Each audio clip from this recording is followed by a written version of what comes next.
آخری سوال آج کا سوال کیا گیا ہے فیاض عبدالباری صاحب کی طرف سے سعودیہ سے۔ وہ سوال کرتے ہیں کہ ناد علی پر ایک ویڈیو بہت گردش کر رہی ہے سوشل میڈیا میں، اس کی حقیقت بتائیے۔ وہ ویڈیو بھی انہوں نے ہمیں بھیجی جس میں ایک مولوی صاحب جو بظاہر سنی لگ رہے ہیں، نام نہاد سنی ہوتے نا اس طرح کے جاہل کہیں کے، جو روافظ کی ہم نوائی کرتے ہیں، تو وہ روافظ کی ہم نوائی میں یہ بات کر رہے تھے کہ ناد علی یہ نبی کریم صلی اللہ علیہ وسلم کو یہ فرمایا گیا، اللہ کی طرف سے آواز دی گئی کہ احد کے میدان میں جب ایک دفعہ مسلمانوں پر سختی آئی، مصیبت آئی، اچانک حملہ ہو گیا، تو اس وقت کہتے ہیں اللہ کی طرف سے نبی کریم صلی اللہ علیہ وسلم کو یہ آواز دی گئی کہ اے نبی آپ بھی علی کو پکاریں۔ کیا الفاظ ہیں؟ ناد علی مظہر العجائبی، آپ علی کو پکاریں جو عجائب کا ظہور کرنے والے ہیں، یعنی جن کے ہاتھوں عجائب ظاہر ہوتے ہیں۔ تجدہ عونا لک فی النوائب، اے نبی آپ بھی علی کو مشکلات میں مدد کرنے والا پائیں گے۔ اور کل ہم و غم سینجلی بولایتک یا علی، اور اے علی آپ کی ولایت کی وجہ سے ہر غم اور ہر پریشانی چھٹ جائے گی، ختم ہو جائے گی۔ تو میں عرض کر رہا تھا کہ حضور نے یہ ارشاد فرمایا کہ صاحب میں کل جو ہے علم اس شخص کے ہاتھ میں دوں گا کہ جو اللہ اور اس کے رسول کو دوست رکھتا ہے اور اللہ اور اس کا رسول اس کو دوست رکھتے ہیں۔ تو تمام صحابہ کرام رضوان اللہ تعالی علیہم اجمعین کے ذہنوں میں یہ بات تھی کہ صاحب یہ کاش آج جو ہے یہ علم جو ہے وہ اس کے ہاتھ میں آ جائے، اور سب یہ جانتے تھے کہ حضرت علی کی جو ہے طبیعت ناساز ہے، اور حضرت علی جو ہے وہ آج جو ہے وہ شاید اس جنگ میں جو ہے شریک نہیں ہو پائیں گے۔ تو حضور نبی اکرم صلی اللہ تعالی علیہ وسلم نے اس وقت یہ جملے ارشاد فرمائے کہ ناد علیم مظہر العجائب تجدہ عونا لک فی النوائب کل ہم و غم سینجلی بولایتک یا علیو یا علیو یا علیو۔ ایک بار پھر پڑھیے ذرا، یہ پھر پڑھیے ذرا، ایک بار پھر پڑھیے جن جن کو آتی ہے۔ ناد علیم مظہر العجائب تجدہ عونا لک فی النوائب کل ہم و غم سینجلی بولایتک یا علیو یا علیو یا علیو۔ بہت سے لوگ ہیں، اچھا بہت سے لوگ ہیں کہ وہ اس کے اندر کچھ اضافات کرتے ہیں، کہتے ہیں کہ صاحب ناد علی میں یہ ایک اضافہ کہ ناد علیم مظہر العجائب تجدہ عونا لک فی النوائب کل ہم و غم سینجلی بجلالتک یا اللہ یا اللہ یا اللہ بنبوتک یا محمد یا محمد یا محمد اور بولایتک یا علیو یا علی۔ ہمارے استاد علامہ نصر اللہ خان صاحب اللہ تعالیٰ ان کے درجات بلند فرمائے اور جنت الفردوس میں ان کو اعلیٰ مقام عطا فرمائے۔ اچھا وہ بہت محتاط شخصیت تھے، دورہ حدیث ہم نے ان کے پاس کیا، اصغر بھائی نے بھی اور میں نے بھی، دونوں نے جو ہے مولانا اصغر صاحب نے اور میں نے، دونوں نے جو ہے دورہ حدیث ان کے پاس کیا۔ وہ جامعہ رضویہ شمس العلوم میں اس وقت دورہ حدیث کروایا کرتے تھے، اور جو طلبہ سن رہے ہوں اگر میری بات کو تو وہ بھی اس کے گواہ ہیں، اور اصغر صاحب تشریف لائیں گے تو انشاءاللہ میں ان سے بھی یہ اس کی تصدیق آپ کو کروا کے دوں گا۔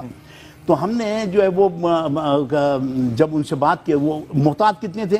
کہ محرم کی یکم محرم سے 10 محرم تک وہ سیاہ کپڑے نہیں پہنتے تھے، یعنی جیسے حضرت نے پہنا ہوا ہے چوغا ویسا وہ تھا ان کے پاس، لیکن وہ یکم محرم سے 10 محرم تک نہیں کہتے تھے کہ مشابہت پیدا نہ ہو۔ اب یہ میں آپ کو اس لیے کہہ رہا ہوں،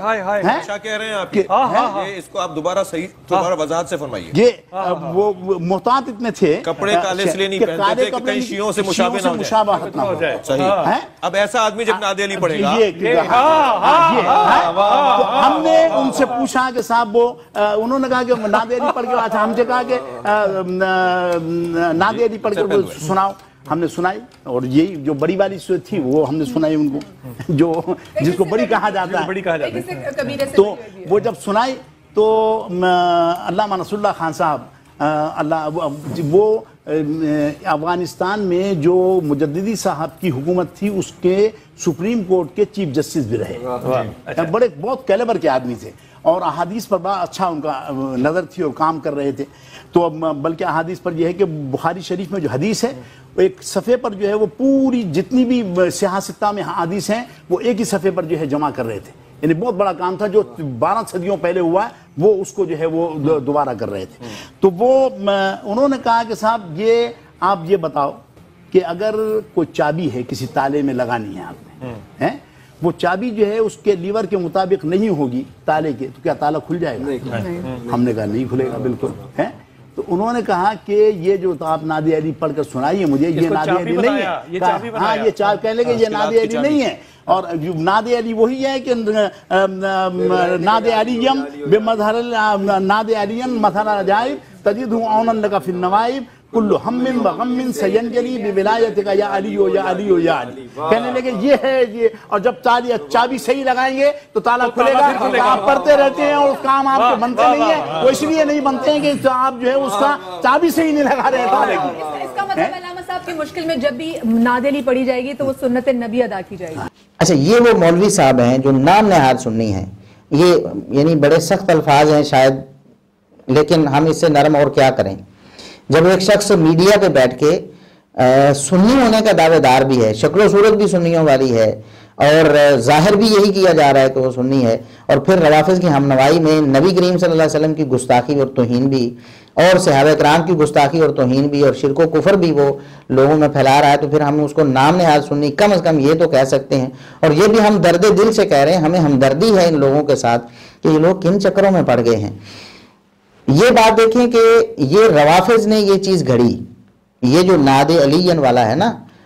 ناد علی کے نام سے، اور آج یہ تمام بریلوی مکتب فکر میں یہ چیز رائج ہو چکی ہے۔ بریلوی مکتب فکر میں یہ چیز رائج ہو چکی ہے۔ آپ جناب الیاس اتاری قادری صاحب کو دیکھیں، انہوں نے بھی اس کے پڑھنے کی اجازت دی، بلکہ اس کو مستحب قرار دیا ہے کہ یہ پڑھیں، اس کی ترغیب دی ہے۔ حضرت شاہ محمد غوث گوالیاری علیہ رحمت اللہ الباری کی کتاب جواہر خمسہ، جس کے وظائف کی جید بزرگ اولیاء کرام نے اجازتیں دی، جن میں شاہ ولی اللہ محدث دہلوی علیہ رحمت اللہ القوی بھی شامل ہے۔ اس کتاب میں کہ نعت علی 7 بار یا 3 بار یا 1 بار پڑھے، نعت علی پڑھنے کی ترغیب ہے اس کتاب میں جواہر خمسہ میں، جس کی اجازت بہت سارے بزرگوں نے دی ہے، اور شاہ ولی اللہ صاحب محدث دہلوی علیہ رحمت اللہ القوی نے بھی یہ مشہور بزرگ ہیں۔ جس نعت علی کو پڑھنے کی اجازت دی وہ نعت علی بھی لکھا ہوا ہے ان کتب میں، یعنی حضرت علی کو پکارو جو عجائب کے مظہر ہیں، انہیں تمام مصیبتوں میں اپنا مددگار پائے گا، ہر رنج و غم دور ہو جائے گا آپ کی ولایت سے، اے علی اے علی اے علی۔ تو پیارے پیارے میٹھے صاحب بھائی، آپ نے دیکھا کہ بزرگان دین بھی مولا مشکل کشا مانتے چلے آ رہے ہیں، اور حضرت علی کو نہ صرف پکارتے تھے بلکہ پکارنے کی انہوں نے تعلیم دی۔ اور ایک کتاب وہ پتہ نہیں کیا اس کا حوالہ دیا، وہ 11ویں صدی ہجری کا کوئی تھا یا 9ویں صدی ہجری کا، اس کا حوالہ دے دیا کہ اس کی کتاب آپ پڑھیں، اور اس میں یہ لکھا ہے۔ اور اس کے بعد ڈاکٹر طارق قادری صاحب کی جو ویب سائٹ ہے فتویٰ کے نام سے، اس میں بھی عبدالقیوم ہزاروی نامی کوئی مفتی صاحب ہیں، انہوں نے بھی کہا کہ اس میں کوئی ایسی بری بات نہیں ہے، آپ اسے پڑھ سکتے ہیں، یہ دعائیہ کلمات ہیں، نعوذ باللہ نعوذ باللہ۔ اور ان لوگوں کو تھوڑا سا بھی خیال نہیں آیا کہ خود روافظ جو ہیں، خود شیعہ اس چیز کا رد کر رہے ہیں ان کے محققین کہ یہ دعا کہیں سے بھی ثابت نہیں ہے، نہ نبی کریم صلی اللہ علیہ وسلم سے، نہ ان کے بقول جو ائمہ معصومین ہیں ان سے، کہیں سے ثابت نہیں ہے، یہ جھوٹ کا پلندہ ہے۔ اور ان لوگوں نے اسے لے لیا روافظ سے، اور روافظ سے بھی بڑھ کر اس پر عمل پیرا ہو گئے، اس شرک و کفر پر مبنی عبارت کے۔ اب دیکھیں اس پر سب سے پہلے یہ ہمارا چیلنج ہے نعت علی کے بارے میں، یہ جو کہا جاتا ہے نا کہ احد کے میدان میں نبی کریم صلی اللہ علیہ وسلم کو اللہ نے فرمایا کہ آپ علی کو پکاریں، نعوذ باللہ نعوذ باللہ نعوذ باللہ ثم نعوذ باللہ ثم نعوذ باللہ۔ کتنا بڑا کفر ہے یہ، کتنی بڑی گستاخی اور توہین ہے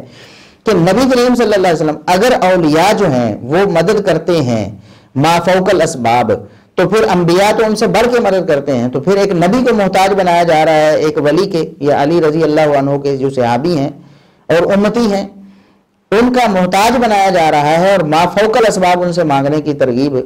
یعنی بتائی جا رہی ہے کہ اللہ نے نبی کو یہ ترغیب دی، نعوذ باللہ۔ یہ اللہ پر بھی بہتان اور جھوٹ ہے، اور اللہ رب العزت کی بھی توہین ہے۔ اللہ رب العزت خود مدد کرتا ہے ما فوق الاسباب، اور ما فوق الاسباب کوئی بھی مدد نہیں کر سکتا. یہ قرآن کریم میں بہت جگہ اللہ رب العزت نے فرمایا ہے. اپنے نبی کریم صلی اللہ علیہ وسلم کو بھی یہی سکھایا ہے کہ آپ کے لیے اللہ کے سوا کوئی مددگار ما فوق الاسباب نہیں ہو سکتا. اچھا، یہ سب سے پہلے یہ ہمارا چیلنج ہے کہ 9ویں صدی ہجری سے پہلے اس ناد علی کا کوئی وجود دنیا میں شیعہ کی کتابوں میں بھی نہیں ہے.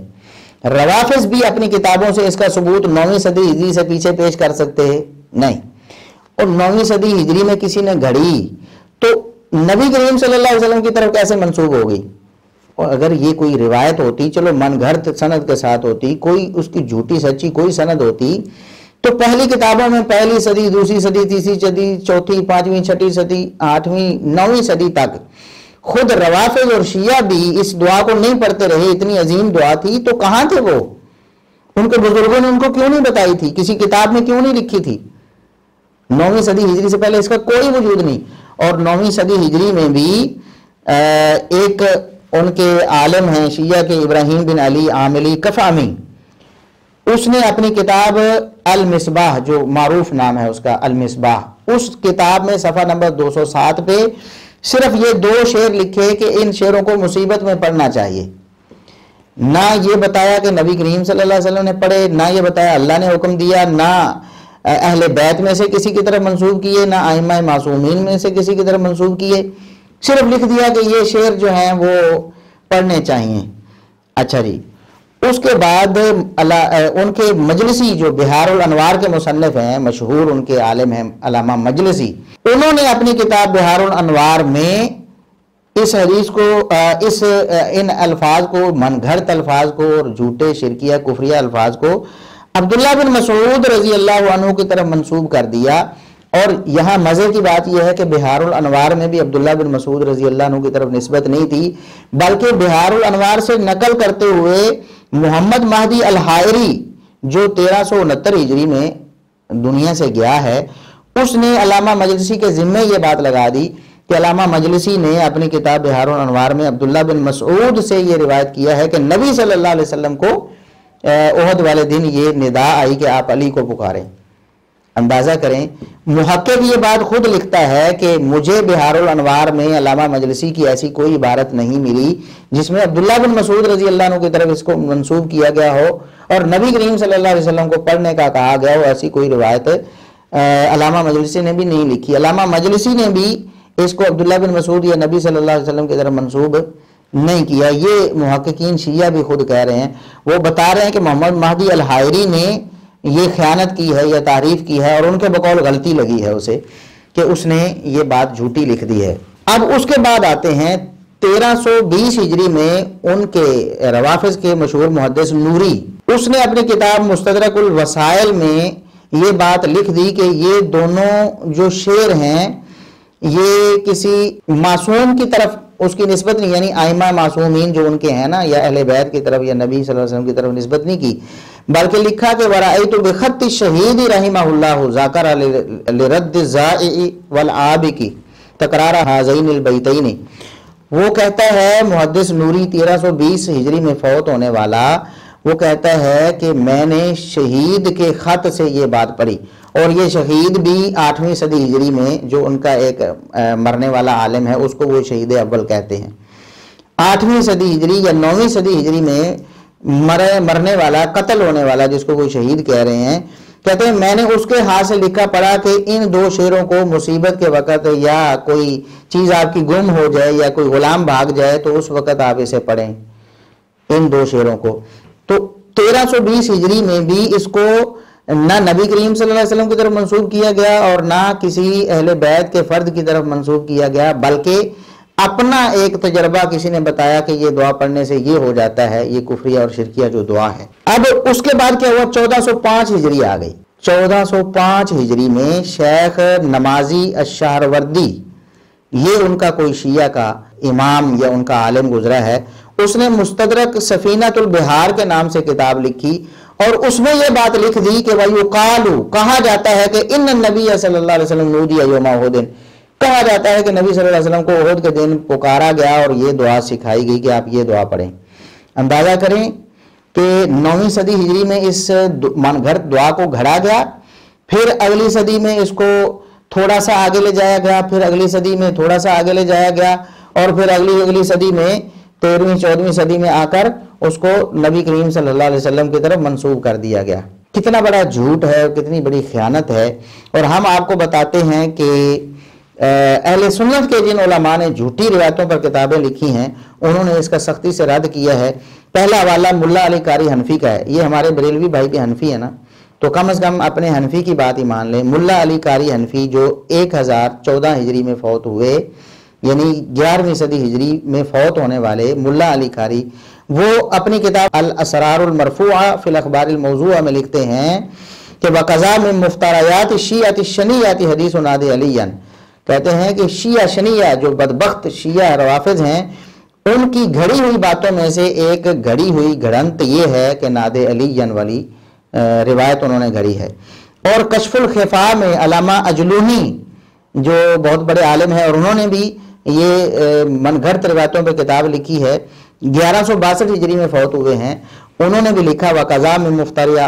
مُفْتَرَيَاتِ الشِّیعَةِ حدیث ناد علیًا، وہی الفاظ تقریباً ملتے جلتے کہ شیعہ کی گھڑنتوں میں سے، ان کی من گھڑت روایتوں میں سے جو شیعہ نے گھڑ کر نبی کریم صلی اللہ علیہ وسلم کی طرف منسوب کی ہیں ان میں سے ایک یہ ہے ناد علیًا۔ اہل سنت کے علماء میں سے جنہوں نے بھی کہا انہوں نے کہا یہ من گھڑت بات ہے۔ روافظ کے محققین بھی کہہ رہے ہیں کہ اس کی کوئی سند ہمیں نہیں ملی، کوئی سند نہیں ملی، 9ویں صدی ہجری سے اس کا کوئی وجود ہی پہلے نہیں ہے، تو پھر نبی کریم صلی اللہ علیہ وسلم سے یا عبداللہ بن مسعود رضی اللہ عنہ سے کیسے ثابت ہو گیا؟ اور اہل سنت کی کسی کتاب میں قطعاً عبداللہ بن مسعود رضی اللہ عنہ سے نبی کریم صلی اللہ علیہ وسلم کی طرف منسوب کر کے آپ کو کہا گیا ہو، قطعاً ایک جھوٹی روایت بھی نہیں دکھا سکتے یہ لوگ، تو ان لوگوں کو پھر خدا کا خوف نہیں آتا۔ اور ڈاکٹر طاہر القادری صاحب بھی بڑے پڑھے لکھے سمجھے جاتے ہیں، وہ بھی اپنی ویب سائٹ پہ اس کو جگہ دے رہے ہیں، اور وہ قادری صاحب بھی وہ کہہ رہے ہیں جی یہ فلانے گوالیاری صاحب ہمارے انہوں نے اپنی کتاب میں لکھ دیا تو لہٰذا اس کو پڑھنا چاہیے۔ تو یہ کہاں آپ کی سنیت اور اہل سنت کا منہج اور موقف کہاں چلا گیا؟ دیکھیں ولایت میں اگر یہ روافظ تو ولایت سے مراد خلیفہ بلا فصل لیتے ہیں نا کہ علی رضی اللہ عنہ کی خلافت مراد ہے نبی کریم صلی اللہ علیہ وسلم کے بعد، اور اہل سنت تو ایسا موقف نہیں رکھتے، ہمارے بریلوی یا دیوبندی بھائی بھی ایسا موقف تو نہیں رکھتے نا، خصوصاً بریلوی بھائی جو اس دعا کو پڑھنے کے قائل ہیں، وہ بتائیں کہ ولایت علی رضی اللہ عنہ کی بڑی ہے یا ابو بکر صدیق رضی اللہ عنہ کی بڑی ہے؟ سب سے افضل محمد رسول اللہ صلی اللہ علیہ وسلم کے بعد اس امت میں ابو بکر ہیں یا علی رضی اللہ عنہ ہیں؟ یقیناً ابو بکر صدیق رضی اللہ عنہ سیدنا علی رضی اللہ عنہ سے زیادہ مقام رکھنے والے بڑے ولی ہیں، تو پھر نبی کریم صلی اللہ علیہ وسلم کو اگر کہا جانا تھا تو ابو بکر کے بارے میں کیوں نہ کہا گیا، عمر کے بارے میں کیوں نہ کہا گیا، عثمان کے بارے میں کیوں نہ کہا گیا؟ یہ رافضیت آپ کی میں کیوں گھس رہی ہے؟ آپ کیوں لوگ ان چیزوں پر غور و فکر نہیں کرتے کہ آپ کو روافظ کس طرح ڈس رہے ہیں اور کس طرح آپ کی سنیت کو متاثر کر رہے ہیں؟ اور پڑھے لکھے لوگ بھی اور علماء اور زعماء بھی اس طرح کی جاہلانہ باتیں کریں گے تو پھر عوام کیا کرے گی؟ وہ اس سے بڑھ کر کفر و شرک میں مبتلا ہوگی۔ اللہ رب العزت سے دعا ہے کہ اللہ رب العزت ہمیں کتاب و سنت اور توحید و رسالت پر سختی سے کاربند ہونے کی توفیق عطا فرمائے۔